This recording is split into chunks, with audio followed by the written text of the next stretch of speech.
Muchas gracias. Bueno, muchas gracias al CICATA por esta invitación. Para mí es un placer estar con ustedes. Al doctor Rubén Vázquez, un buen amigo desde hace muchos años, al que conocí en la Universidad Metropolitana. Después fuimos compañeros en la CEPI de Simiculhuacán. Y es un placer estar con ustedes para hablar de esto que yo quise denominar alternativas no convencionales para el tratamiento de enfermedades generativas oculares. Y quisiera transmitir a ustedes una experiencia de vinculación con el Hospital de la Ceguera, que es con quien actualmente trabajamos para poder entonces echar a andar este asunto de cómo las señales eléctricas pueden convertirse en fármacos. Esa es la motivación de la plática y es la provocación. Nosotros actualmente ya atendemos pacientes con las técnicas que voy a comentar en dos padecimientos. Uno que es retinosis pigmentaria, que es una enfermedad degenerativa que no tiene cura, y la otra es glaucoma de ángulo abierto. No voy a hablar de la retinosis pigmentaria porque me llevaría mucho tiempo. Voy a dedicar fundamentalmente a la parte de glaucoma de ángulo abierto. ¿Por qué? Porque somos los primeros en el mundo que hemos aplicado señales eléctricas para el tratamiento de glaucoma. Entonces, en ese sentido, quiero dedicarle un poco de más tiempo a la parte de glaucoma y creo que se va a relacionar mucho con lo que estamos haciendo o lo que ya hemos hecho con la parte de retinosis pigmentaria. Entonces, la idea sería entonces hablar de glaucoma de ángulo abierto. Trabajamos en este proyecto específicamente 3 personas. Su servidor, el doctor Félix Gil Carrasco, que fue director del Hospital de la Ceguera y durante muchos años jefe del departamento de glaucoma, y los estudiantes, en este caso Jorge Santiago Amaya, que es un estudiante que fue de maestría y que ahora está por obtener el doctorado. El glaucoma es probablemente la primera causa de ceguera y es un problema degenerativo que, aunque es controlable, no tiene cura. Si no se atiende adecuadamente, produce irremediablemente la ceguera. Es probablemente un padecimiento que ocupa entre el 3 y el 4% de la población mundial. Entonces es un problema de salud muy serio. Actualmente hay un arsenal terapéutico importante para el control del glaucoma. La pregunta es, si existe un arsenal terapéutico para el tratamiento del glaucoma, ¿por qué nos metemos a ver si hay alternativas para resolver este problema del glaucoma? Bueno, las razones básicamente pudieran decirse que son las siguientes.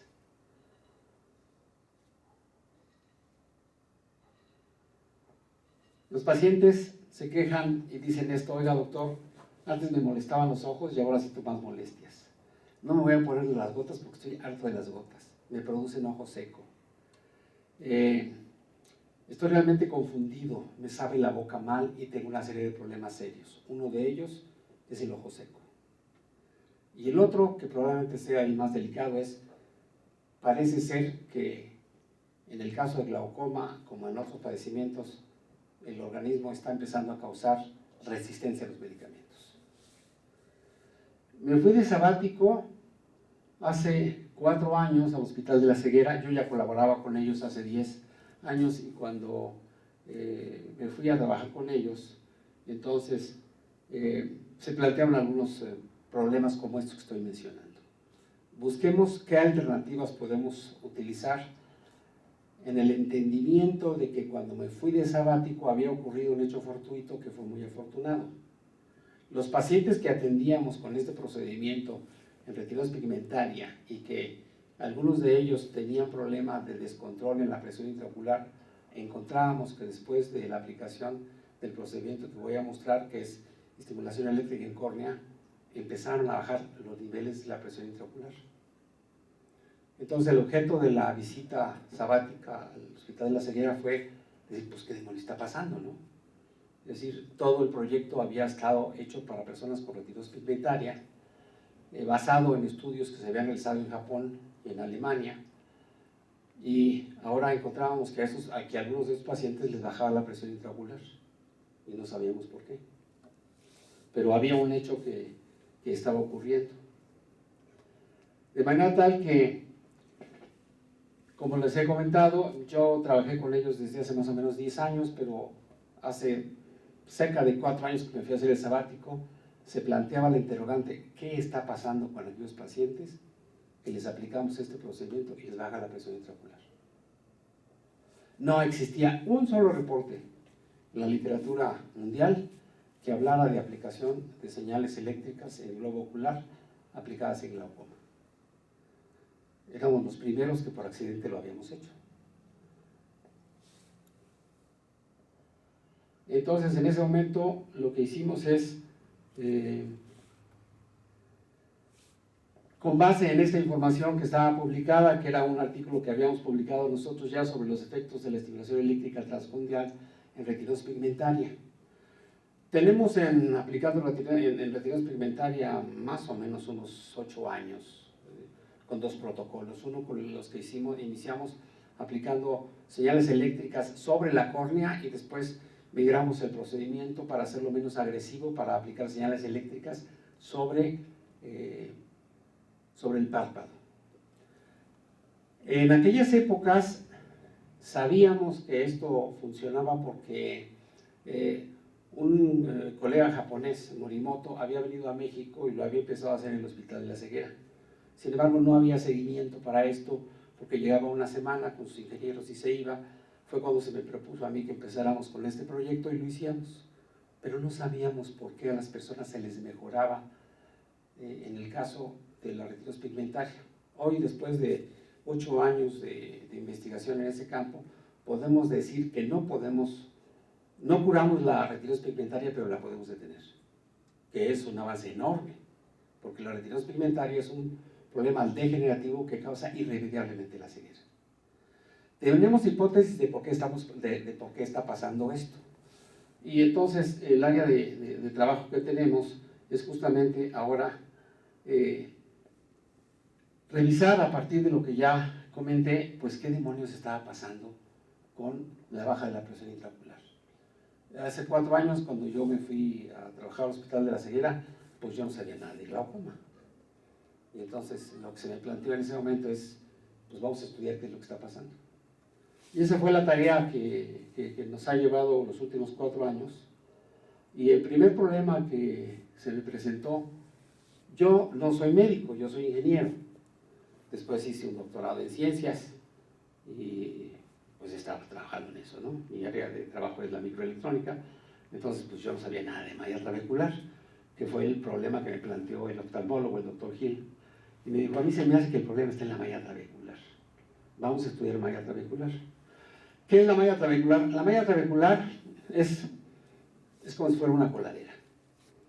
Es la coladera que hace que el flujo del acuoso del globo ocular pueda salir.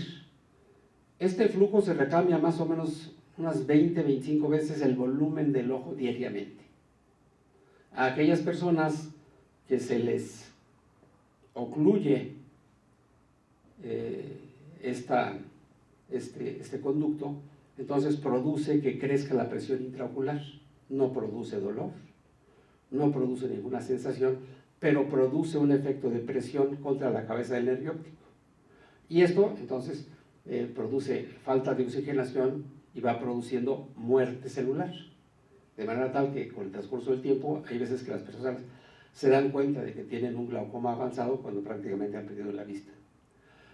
La manera en la que trabaja la malla trabecular es más o menos lo que dice esta imagen. El flujo pasa entre estas pelotas que son células. Permítanme que les diga yo a las células pelotas, se parecen mucho a las pelotas. Y estas pelotas entonces se pueden acercar unas a otras o se pueden alejar, como lo muestra el gráfico. Cuando las pelotas están muy cerca, entonces la resistencia al flujo crece y es menos el flujo que pasa, es decir, cuando se hinchan.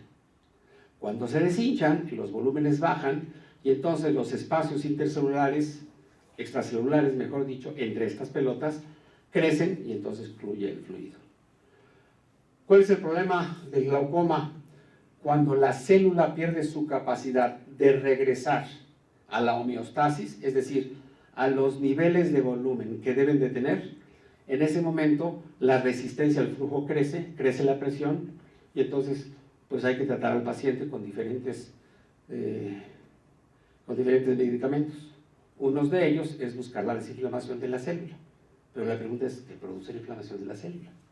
Bueno, lo produce un gen, que lo que hace es decir, produce una tirosina que vaya y se apropie de ciertos sectores de la estructura celular para que se quede hinchada. Ahorita vamos a platicar un poquito de eso.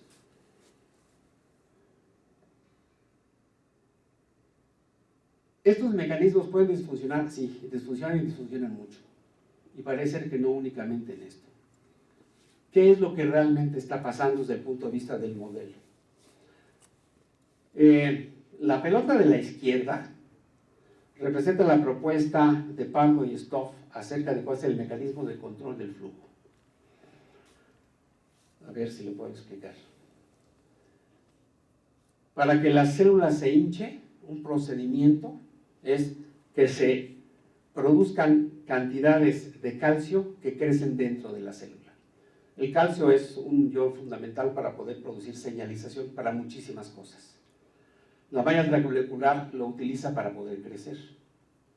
Cuando crece el calcio dentro de la célula que tiene una carga positiva, entonces el potencial que hay dentro de la célula con respecto al de afuera empieza a crecer de un potencial negativo hacia un potencial positivo. La manera de regularlo es a través de unos canales de potasio dependientes del calcio. En lugar de sacar calcio de la célula saca potasio, que tiene la misma carga positiva. Saca potasio, encuentra que se llegaron a los niveles de equilibrio entre el voltaje de adentro y el voltaje de salida, y se acabó el asunto. No hay problema. Pero hay una tirosina que se conoce como tirosina sinasa, la familia de las sinasas son muy grandes, y esta sinasa está programada para que vaya y capture los canales de potasio dependientes del calcio. Esta fue la propuesta de Pardo y la propuesta de Stoff. Dijeron, lo que nosotros hemos estudiado es que hay un agonista de los canales de potasio dependientes del calcio, van y los agarran, y entonces cierran la puerta para que no pueda salir el potasio. Crece la inflamación, y entonces las células no tienen capacidad de regresar hacia un proceso de desinflamación, y entonces la presión intraocular sube. ¿Cuál fue la propuesta importante que hace Stoff y hacen ellos en este artículo? Simulation of maxi K channels intravehicular measured by tyrosine kinase inhibitors. Lo que propone en este caso Pardo y Stoff es un inhibidor de esa tirosina, que es en lo que se conoce como la biomedicina molecular, una práctica común en lo que hacen la gente que se dedica a la farmacia. Entonces buscaron un inhibidor de esa tirosina kinasa que se había posesionado de la chapa de la puerta de los canales de potasio dependientes del calcio, para ver si es que la podían eliminar, es decir, otra proteína que rompa esa proteína y que deje que se abra la puerta. Esta es, vamos a decir, que un mecanismo de pensamiento normal en la gente que se dedica a la farmacia. Es el mecanismo. ¿Cómo buscamos proteínas que inhiban a otras proteínas?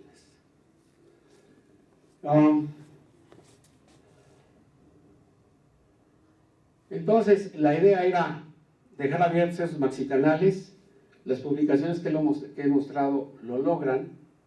Y entonces, a partir de, no de esta investigación, sino de otras muchas más, se empieza a acuñar un término. En la gente que se dedica a buscar la manera de resolver problemas de salud desde el punto de vista no de la disfunción y de la enfermedad del órgano, sino de la estructura celular. Y a esto se le denomina como canalopatías. ¿Qué es una canalopatía? La enfermedad de ciertos canales iónicos. Ahora, los canales iónicos tienen ciertas propiedades. Hay canales iónicos que su apertura y su cierre dependen de hormonas, dependen de proteínas, pero ojo, otros dependen de voltaje. Y así se conocen. como canales iónicos dependientes del voltaje. Y existe una variedad de canales iónicos dependientes de voltaje enormes. Entre ellos los TRPV4, que se encuentran en el músculo liso y que son causantes de muchos problemas. Entre ellos, por ejemplo, la diabetes y también el cáncer.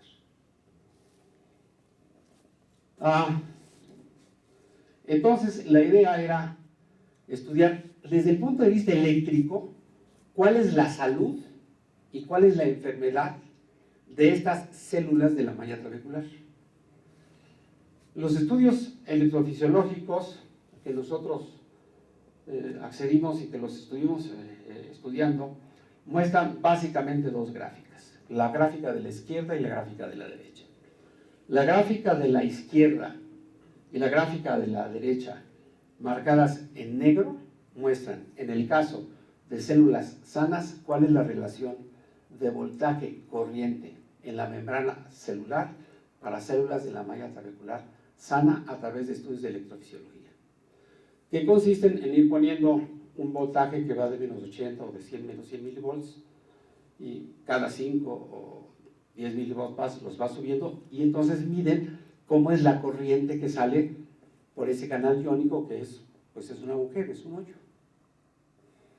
Se observa muy claramente que a partir de los estudios que hace Pardo y Stoff, ustedes pueden mostrar en la gráfica de la izquierda que lo que está marcado con negro, la corriente que sale en el caso de las células sanas es mucho mayor que la que sale en las células que están enfermas, que son las marcadas suavemente. Entonces, hay una diferencia clara entre la corriente que está saliendo, en este caso es de potasio dependiente del calcio. ¿Por qué se llama de potasio dependiente del calcio?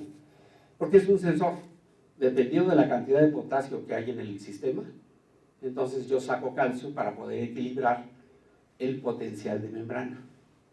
Bueno, actualmente ya empieza a haber artículos que nos empiezan a hablar entre la relación que existe entre el potencial de membrana y la salud de una célula. ¿De acuerdo? Es decir, parece ser que el problema no solo puede resolverse con bioquímica, sino que el problema de la salud también es un problema eléctrico en la estructura de la célula. A partir de estos detalles, a partir de ese estudio, nosotros buscamos cuál era el efecto que estaba haciendo el genesteín. El genesteín es el agonista que va a bloquear a la tirosina quinasa. Y solamente en un artículo de Stoff encontramos la forma de onda con la que él reporta cómo es la corriente de salida de esa corriente iónica de potasio dependiente del calcio.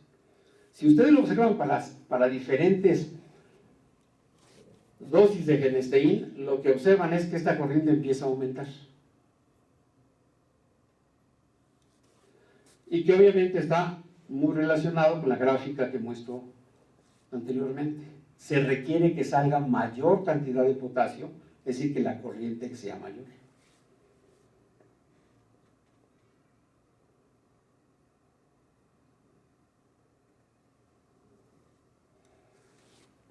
Entonces, nos pusimos a analizar el problema con más detalle.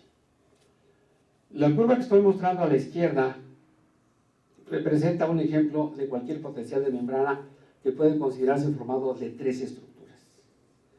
La parte que se conoce como de repolarización, que va de menos 70 milivoltios hacia la parte más alta. Esta es una parte en la que el voltaje va de un voltaje negativo hacia un voltaje positivo. Es decir, que la cantidad de calcio que está entrando dentro de la célula va creciendo y con respecto al voltaje que está afuera, va perdiendo valor negativo y se va haciendo más positivo. Hasta que llega a un punto, en el punto máximo, baja hacia un punto que se conoce como el punto de repolarización. En ese punto de repolarización se abre el canal de potasio dependiente del calcio, bueno, eso es lo que suponemos, y parece ser que así ocurren las cosas, y llega a una región que es la región de hiperpolarización, que es como una región de confianza. Es decir, te voy a dar un espacio para que entonces tú tengas una posibilidad de volver a tener o poner calcio dentro de la célula. Y de esta forma, este potencial de membrana es el que regula cómo es que la pelota celular va creciendo o se va adelgazando. El problema que teníamos entonces era decidir con qué señal íbamos a estimular a los pacientes, cuáles eran los tiempos con los que tenemos que utilizar para la polarización, para la repolarización y para la hiperpolarización. La gráfica de la derecha muestra un modelo celular que se conoce como la ecuación de Nernst. La ecuación de Nernst está en cualquier libro de biología celular y dice: la suma de las corrientes que entran en una estructura celular debe ser siempre igual a cero. Se parece mucho a las ecuaciones de Kirchhoff para los que estudiamos ingeniería eléctrica. Es igual a las ecuaciones de Kirchhoff. Y depende del logaritmo neperiano de la concentración de cloro, de sodio y de potasio externa con respecto a interna. Y es un sistema de balanzas o de filtros adaptivos, donde la concentración de iones dentro y fuera están regulando para que las corrientes siempre sean cero. Cuando la corriente deja de ser cero, hay una disfunción, y esa disfunción también ocurre en el potencial de membrana. Supongan ustedes que en esta gráfica el potencial de membrana sube al punto más alto, pero en ese punto, dado que está cerrado el canal de potasio dependiente de calcio o el canal de calcio, no salen iones. Entonces la célula queda en un estado de depolarización y no baja repolarización, es decir, se queda hinchada, se queda inflamada. De eso nos dimos cuenta a partir del análisis, pero también nos dimos cuenta a partir de la clínica. Y bueno, porque le está bajando la presión a los pacientes. La explicación que dimos fue esa. Vamos a ver qué pasa. Bueno, esto simplemente muestra cómo son las concentraciones de calcio en la mayoría de las estructuras celulares, donde hay muy poquito calcio adentro y hay mucho calcio afuera.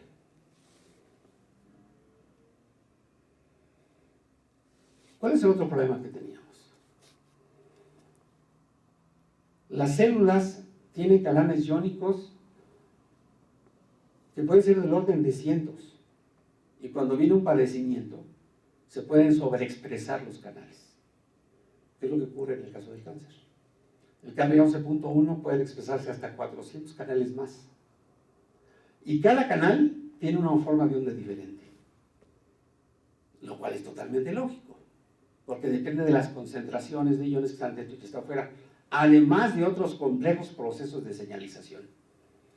Estos procesos complejos de señalización lo que le van a decir a la estructura celular es que produzca ciertas proteínas o ciertas no, y que produzca otras.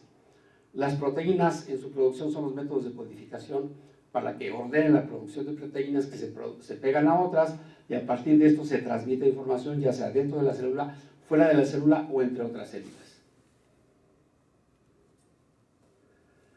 Esto hizo una diferencia, y parece ser que es una diferencia de pensamiento muy sencilla, pero es una diferencia de pensamiento muy importante.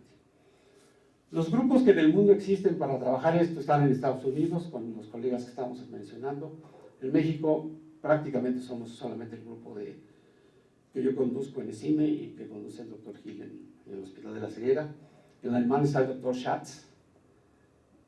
En Japón está Morimoto, Tano, Inumata, y en Francia está Weiss. ¿Cuál es la diferencia entre ellos y nosotros? Bueno, hay una diferencia muy importante. En el último evento que tuvimos en Largo, a todo mundo nos preguntaba por qué usan señales que no son pulsos rectangulares. No abordé la respuesta con la exactitud con la que lo estoy diciendo a ustedes.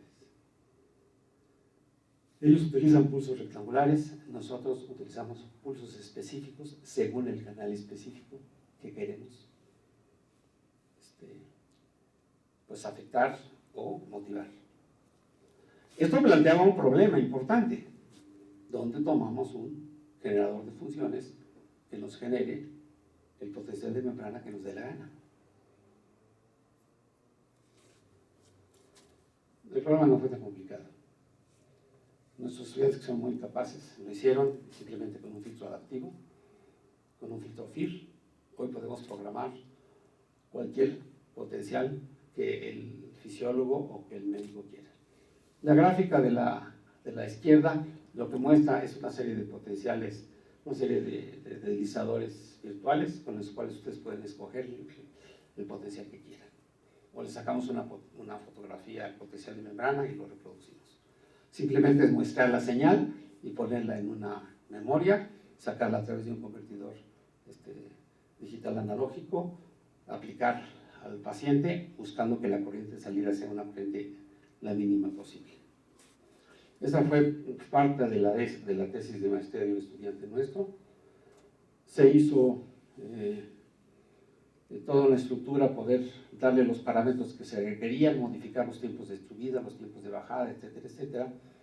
Y se hizo otra cosa que es importante. CONACYT nos apoyó con un proyecto en el que CONACYT puso 4 millones de pesos y el hospital puso 3 millones de pesos. Con esto construimos un centro de microestimulación donde atendemos 200 pacientes semanalmente y construimos un laboratorio de cultivo de tejidos. ¿Por qué cultivo de tejidos? Porque tenemos que pasar de la parte clínica, que empíricamente nos decía lo que estaba pasando, a otra parte, que es la parte de análisis de qué es lo que está pasando con los efectos de los campos eléctricos aplicados a células ya en vivo. Y para eso tenemos que cultivar células. Tenemos que hacer un laboratorio de cultivo de tejidos que ya tenemos. Y entonces ahora sí vamos a ver, cuando aplicamos el campo eléctrico, qué es lo que está pasando, ¿no? ¿Sí? Entonces, esta es la inauguración de la sala de microestimulación que actualmente atiende ya pacientes con esos dos padecimientos: retinosis pigmentaria, glaucoma de ángulo abierto, y estamos por entrar al protocolo de retinopatías diabéticas. Esto es un ejemplo de cómo hacemos la estimulación. En la fotografía del paciente de arriba es cuando aplicamos estimulación sobre la córnea, abajo cuando lo aplicamos sobre el párpado. Para eso tuvimos que hacer estudios de conductividad y ver cómo variaba la conductividad en el caso de los pacientes. Resultados. El artículo que está aquí se publicó en el 2018. Es un artículo que yo me siento muy orgulloso de él porque es el primer artículo en el mundo en el que se habla de la aplicación de señales eléctricas en pacientes con glaucoma de ángulo abierto. Hemos logrado reducción de la presión intraocular hasta en un 30% en el grupo de pacientes que fueron sometidos a este protocolo.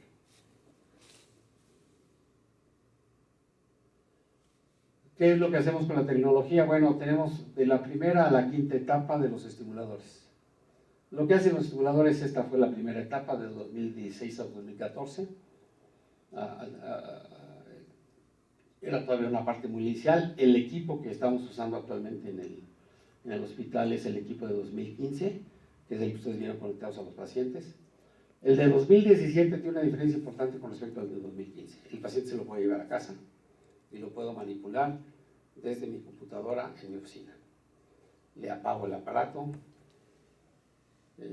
le digo cuántas veces se tiene que estimular al día, analizo si es que la señal que estoy transmitiendo es la correcta y prácticamente puedo obtener todas las variables. Es decir, es como si fuera un medicamento en el que le doy la dosis, se la puedo quitar o se la puedo ampliar y le puedo decir incluso al paciente si se tiene que estimular en las noches o en las mañanas.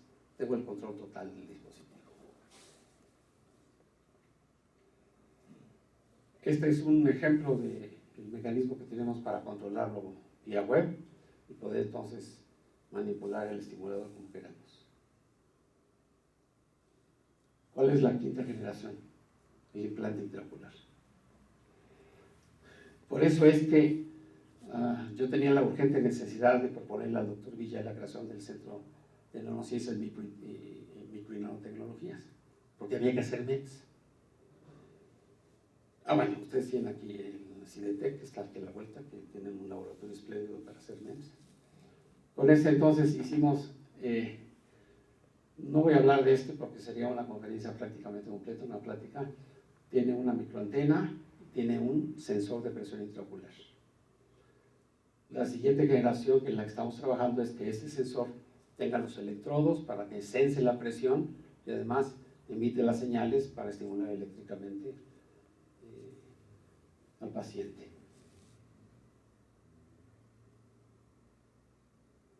Esta es la cirugía que tenía que tener varias características. Primero, que fuera muy sencilla. Si ustedes se dan cuenta, es una cirugía que se hace solamente cortando un poco de esta telita, que en este momento se me olvida cómo se llama, pero ahorita me voy a acordar, la conjuntiva. Se mete la antena, se mete el sensor, y en el sensor pues estarán los electrodos para estimular. ¿Desde dónde? Desde el dispositivo que les mostré anteriormente. Entonces el paciente podrá tener su dispositivo insertado, un aparatito que desde aquí le transmite la señal eléctrica que queremos transmitir, y será la generación que creemos que podemos estar instalando a partir del próximo mes de noviembre o diciembre. Con esto deberá de graduarse uno de nuestros estudiantes de doctorado, si es que el jurado así lo decide. En este caso se utiliza el cuchillete porque el sensor de presión entra para medir la presión intraocular. Se hicieron las pruebas de biocompatibilidad de implante, están reportadas, hay un artículo al respecto, etcétera, etcétera. ¿Pero qué nos dice esto? Pues si lo puedo meter en el ojo, lo puedo meter en el páncreas, lo puedo meter en el intestino, lo puedo meter en cualquier parte. ¿De acuerdo? Si ustedes observan, la cirugía es muy sencilla. Parece muy aparatosa, pero es sencillísima. Si comparan esta cirugía con la cirugía que se hizo en la India, le quitan el cristalino a la paciente y le meten el medidor de presión intraocular, que es una barbaridad. Esta cirugía no es invasiva. En lo que cabe. Pero, a ver, se los pongo de otra forma. Vayan al hospital 2 veces por semana o 3 veces por semana. Y si están en Guadalajara o están en Querétaro, pues tenemos que poner un centro de estimulación aquí. Pero la otra es que ustedes tengan el dispositivo, que lo tengan ahí guardadito, que les mida la presión, que los estimule y que estemos controlando los parámetros de estimulación desde fuera. ¿Cuál es la investigación en curso? Bueno, entender y estudiar qué demonios está pasando con los canales de voltaje de todas las células. Estudiar los canales de potasio dependientes del calcio. Hay gente que se dedica a la electrofisiología que toda la vida se dedica a estudiar canales de potasio dependientes del calcio. Hoy los TRPV4 son canales muy demandados en su estudio por el problema que causan diabetes y por el problema que causan cáncer. Bueno, una pregunta que usted me oye obligada y que no me quise esperar a que me la preguntaran es, bueno, ¿y cómo sabes que estás abriendo los canales? Pues tengo que tener una evidencia, ¿no? No tengo todavía el cultivo celular, estamos por hacerlo durante este semestre para estimular el cultivo celular. Pero entonces teníamos que estudiar qué relación existe entre potenciales específicos que se aplicasen exógenamente a canales específicos. Como todavía no teníamos el laboratorio de cultivo, entonces le pedimos a un estudiante que se pusiera a trabajar. En este caso, él está trabajando en cáncer. Él está trabajando con canales KB11.1 que se sobreexpresan en el cáncer de mama y en el cáncer de próstata. Y en ese caso usamos biocómputo. Y lo logramos. ¿Qué hicimos? A través de biocómputo pudimos simular la membrana, ponerle un canal KB11.1, ese canal lo bajas de una librería, le aplicas un potencial exógeno, los resultados son estos. Si ustedes observan, a la izquierda está cerrado, en medio se está abriendo el canal y a la derecha se vuelve a cerrar. Logramos que con potenciales específicos pudimos abrir canales de potasio que no abrían los de calcio y los de calcio que no abrían los de potasio, lo cual confirma la hipótesis que tenemos de que tienen que ser voltajes específicos. Es decir, cada canal iónico tiene una llave de entrada, ¿no? Es como cuando nosotros vamos a casa o usamos el coche. Tenemos una llave específica. Si tenemos la llave específica, podemos manipular. Si no, no lo podemos hacer. Esto nos abrió una nueva perspectiva. Yo que soy ingeniero electrónico, ahora trabajo con biólogos, con QVPs, con la doctora Paula Castillo Juárez en Ciencias Biológicas, que es la que nos ayuda a hacer el cultivo celular y estamos trabajando en cultivo celular. Entonces, ¿para qué trabajamos en cultivo celular ahora? Para estudiar a nivel molecular los efectos de campos eléctricos en la membrana celular. Es cierto que al aplicar el voltaje podemos inhibir al agonista. ¿Por qué es la hipótesis? Si la ecuación de Nernst es cierta y el voltaje de membrana es igual a K veces el logaritmo neperiano de los voltajes de la concentración externa con respecto a interna de los demás iones, ¿qué pasa cuando este voltaje cambia? La igualdad hace que cambie el segundo miembro. ¿Qué pasa si está disfuncional el canal de membrana y yo le aplico un voltaje externo? Bueno, en matemáticas, lo que tendría que ocurrir es que la ecuación en su segundo miembro se equilibrara. Eso es a fuerza. Parece ser que en biología y en canales dependientes de voltaje podía ocurrir lo mismo. Esa es la parte que queremos estudiar. De esta forma, entonces, un campo que se abre como muy importante es estudiar los efectos de la estimulación eléctrica en la señalización celular. ¿Qué quiere decir esto? ¿Por qué hay pacientes que cuando le aplicamos el voltaje sobre el globo ocular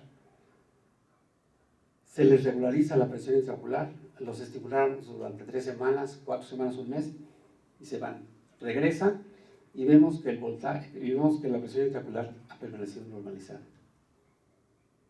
Parece ser que los sistemas de señalización internos de la célula, al saber que su voltaje de membrana está regular, señalizan para que de manera natural se establezcan los controles de homeostasis que le den salud. En otros no pasa eso y depende mucho del estado del avance del glaucoma. Entonces, se abre un campo de estudio importantísimo en la señalización celular y hoy ya existen artículos que nos hablan acerca de la disfunción del voltaje de membrana y los problemas de señalización que estos producen, específicamente en el cáncer. En la meiosis encontramos que el potencial de membrana es diferente de una célula que no se va a reproducir.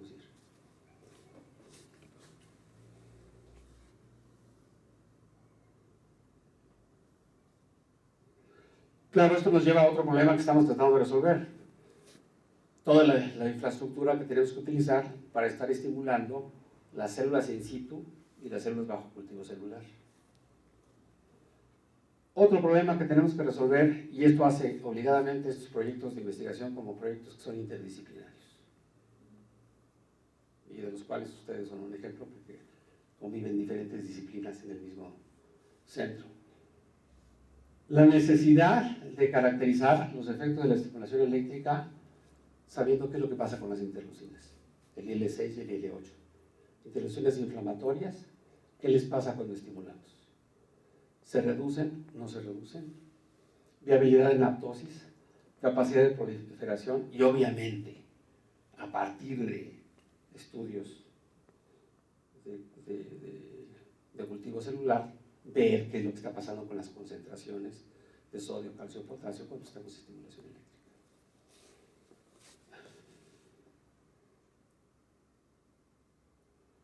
¿Qué es lo que demostramos en el caso de la presión intraocular? Demostramos que es posible controlar la PIO mediante aplicación de potenciales en globo ocular. Somos los primeros en el mundo de haberlo hecho.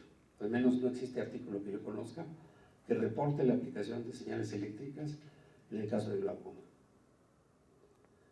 No lo ha hecho Schatz en Alemania, me mandó un correo con el motivo del artículo que publicamos, en el sentido de que quiere platicar de lo que está pasando, porque en realidad no se entiende por qué está ocurriendo este fenómeno. Creo que en esta charla lo que he tratado de motivar es decir, probablemente la farmacología tradicional ha estado viendo la manera de atacar los problemas de salud desde el punto de vista de la biología y de la química, es decir, de la bioquímica. Pero ante el comportamiento claramente eléctrico de las estructuras celulares, del efecto del potencial de membrana sobre mecanismos de señalización, es necesario estudiar a la célula en sus propiedades eléctricas. Y a partir de esto, pues ver si es que existen, como lo trato de comentar en el título, si existen tratamientos no convencionales para el tratamiento de ciertos padecimientos, que yo creo que el día pueden ser convencionales. Entonces, ¿cuál es el siguiente paso? El 80% de la consulta en el Hospital de la Ceguera es retinopatías diabéticas, diabetes mellitus tipo 2. Parece que un problema está por ahí. La vasoconstricción en una estructura que se llama la coroides y la coriocapilaris, que es la estructura arborescente que hace que se alimente de sangre, oxígeno y nutrientes a la retina, en el caso del diabético se colapsa. Porque al no existir la unión de la insulina con su receptor de insulina, no se señaliza para la producción de óxido nítrico, que es el que se produce en el endotelio y que hace que produzca el fenómeno de relajación. Entonces, el problema del diabético es un problema de vasoconstricción en las venas más pequeñas, por eso tiene el problema del pie diabético, el caso de la retinopatía diabética. Ese es un campo que estamos valorando atacar por el mismo procedimiento.